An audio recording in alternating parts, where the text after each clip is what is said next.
SSC GD practice set. SSC GD का पूरा नाम हो जाएगा स्टाफ सिलेक्शन कमीशन, और जीडी का मतलब क्या है, जनरल ड्यूटी। देखिए इस प्रैक्टिस सेट में लगभग 20 क्वेश्चन कराया जाएगा। जितने भी प्रीवियस ईयर क्वेश्चन हैं आपको केवल वही कराए जाएंगे। आप देख सकते हैं किस लेवल का क्वेश्चन पेपर में आता है, और उसी को मद्देनजर रखते हुए आप लोग आगे की तैयारी कीजिए। डेली एक सेट आपके लिए छोड़ा जाएगा, आप लोग मिलाते जाइएगा। जितने भी क्वेश्चन रहेंगे केवल प्रीवियस ईयर क्वेश्चन रहेगा। आप लोग देख सकते हैं क्वेश्चन आईडी नंबर भी दिखाई देगा किसी किसी पेज में, और किसी किसी में ऑप्शन आईडी भी दिखाई देगा। और एसएससी द्वारा क्वेश्चन पे आंसर दिया गया है, उन्हीं के द्वारा सही का चिन्ह लगाकर दिया गया उस पीडीएफ में। तो चलिए बढ़ते अपने क्वेश्चन की ओर। फर्स्ट क्वेश्चन देखिएगा, निम्नलिखित में से कौन सा अधिनियम राजनीतिक कैदियों को बिना मुकदमा चलाए 2 साल तक हिरासत में रखने की अनुमति देता है? तो रोलेट एक्ट। कौन? Rowlatt Act. आप लोग देख सकते हैं यहाँ पे क्वेश्चन आईडी नंबर था, और एसएससी द्वारा ये क्या क्वेश्चन का आंसर दिया गया है, जो कि बिल्कुल सही है। डैश को भारत के गणतंत्र दिवस समारोह 2023 के लिए मुख्य अतिथि के रूप में आमंत्रित किया गया, जो इस देश के राष्ट्रपति को यह सम्मान प्राप्त होने का पहला अवसर था। तो कौन? अब्देल फतह अल सीसी। आप देख सकते हैं किस लेवल का क्वेश्चन आता है। और हम लोग जाते हैं कि मसालों का रानी किसे कहा जाता है? तो इलायची को। तो ये सब वही पूछता है, बड़ी कम चांसेस रहता है ऐसे क्वेश्चन आने के लिए, लेकिन इस लेवल का क्वेश्चन आता है और पसीना ऑलरेडी छुड़ा देता है। चलिए नेक्स्ट क्वेश्चन देखिएगा, गौतम बुद्ध ने बोध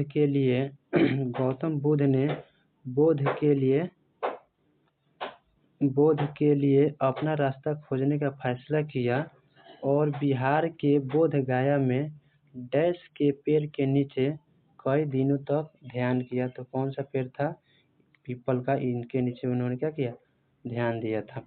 नेक्स्ट क्वेश्चन, न्यूटन के किस नियम के अनुसार प्रकृति में प्रत्येक क्रिया के लिए एक समान विपरीत प्रतिक्रिया होती है? तो न्यूटन का तीसरा नियम। नेक्स्ट क्वेश्चन, निम्नलिखित में से कौन एक प्रसिद्ध भारतीय कर्नाटक गायक या गायिका थे या थी और भारत रत्न और रेमन मैग्सेसे पुरस्कार दोनों प्राप्त करने वाले पहले कलाकार थे? तो एम.एस. सुब्बुलक्ष्मी। नेक्स्ट क्वेश्चन की ओर बढ़ते हैं कि 1947 में स्वतंत्रता के समय भारत की साक्षरता दर कितनी थी? लगभग कितना? 12%। कितना? 12%। नेक्स्ट क्वेश्चन देखिएगा, क्वेश्चन नंबर 7। लगभग 20 क्वेश्चन कराया जाएगा इस क्लास में। ये प्रैक्टिस सेट के रूप में रहेगा और आप रिवीजन कर सकते हैं। भारत की संविधान सभा की स्थापना किस वर्ष की गई थी? तो 1946 में। भारत की संविधान सभा की स्थापना किस वर्ष की गई थी? तो 1946 में। बताइएगा, हर वर्ष फ्लेमिंगो महोत्सव, कौन सा महोत्सव? फ्लेमिंगो महोत्सव डैश में स्थित, यहाँ बताना है कि हम लोग का ऑप्शन कौन होगा। डैश में स्थित नेलापट्टू पक्षी अभयारण्य के पास पुलिकट झील पर बनाया जाता है। तो इसका जो राइट आंसर हो जाएगा आंध्र प्रदेश। क्वेश्चन नंबर 9 देखिएगा, जुलाई 2023 तक देख सकते हैं करंट अफेयर क्वेश्चन पूछा गया है यहीं पे। जुलाई 2023 तक निम्नलिखित में से कौन किसी भारतीय राज्य के दूसरे सबसे लंबे समय तक पद पर रहने वाले मुख्यमंत्री बन गए हैं? तो नवीन पटनायक। कौन? नवीन पटनायक। बताइएगा, पहली ट्रांसजेंडर भारतीय नर्तकी हैं जिन्हें पद्मश्री से सम्मानित किया गया है। तो इसका जो राइट आंसर हो जाएगा नर्तकी नटराज। ट्रांसजेंडर भारतीय नर्तकी हैं जिन्हें कहा पद्मश्री से सम्मानित किया गया है। भारतीय संविधान का अनुच्छेद जो 163 है निम्नलिखित में से किससे संबंधित है? तो आपका जो राइट आंसर होगा ऑप्शन सी, राज्यपाल को सहायता और सलाह देने के लिए मंत्रिपरिषद की व्यवस्था किया गया है।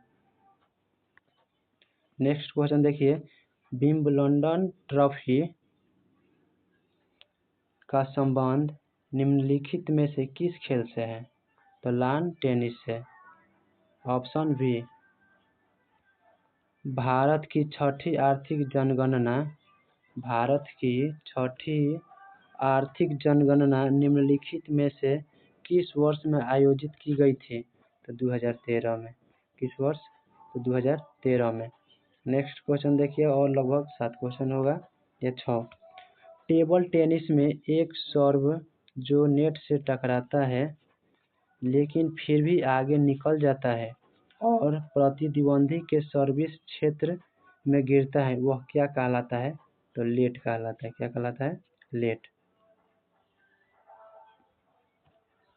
होली का वसंत त्योहार डैश राज्य में मैतेई जनजाति द्वारा या असोंगा के रूप में मनाया जाता है जो लगभग 6 दिनों तक चलता है। तो ये कहाँ पे मनाया जाता है? तो मणिपुर में। निम्नलिखित में से कौन सा उपाय ऋण ग्रहण को छोड़कर सरकार के कुल व्यय और कुल प्राप्तियों के बीच अंतर को दर्शाता है? तो राजकोषीय घाटा। घूमर नृत्य का संबंध निम्नलिखित में से किस राज्य से है? तो राजस्थान से। घूमर नृत्य का संबंध निम्नलिखित में से किस राज्य से है? तो राजस्थान से। याद रखिए, घूमर एक डांस होता है, एक झूमर भी होता है। तो आप याद रखिए घूमर किससे संबंधित है? तो राजस्थान से। नेक्स्ट क्वेश्चन, भारत में हरित क्रांति के प्रभाव के बारे में निम्नलिखित कथनों को पढ़िए। भारत खाद्यान्न के मामले में आत्मनिर्भर हो गया और केंद्रीय पूल में भी पर्याप्त भंडार था। यहाँ तक कि एक समय पर भारत खाद्यान्न निर्यात करने की स्थिति में भी था। बी कह रहा है, प्रति व्यक्ति खाद्यान्न की निवल उपलब्धता में भी वृद्धि हुई। सही कथन या कथनों की पहचान कीजिए। तो इसका जो हो जाएगा ये और भी दोनों। नेक्स्ट क्वेश्चन और last question SSC GK by समझ सकते हैं। बताइएगा, निम्नलिखित में से किसने राष्ट्रीय खेल में कुल पदकों में से अधिकतम संख्या में पद्म विभूषण, चाहे जो भी हो, नहीं है पीडीएफ बनाने वाले कुछ एडिट किए हैं, इसको लगाना चाहिए था ऐसे, इसको ढकने के लिए, लेकिन वो लगा दिए हैं ऐसे। चलिए कोई बात नहीं। अधिकतम संख्या में पद्म विभूषण जीता तो कौन? तो महाराष्ट्र।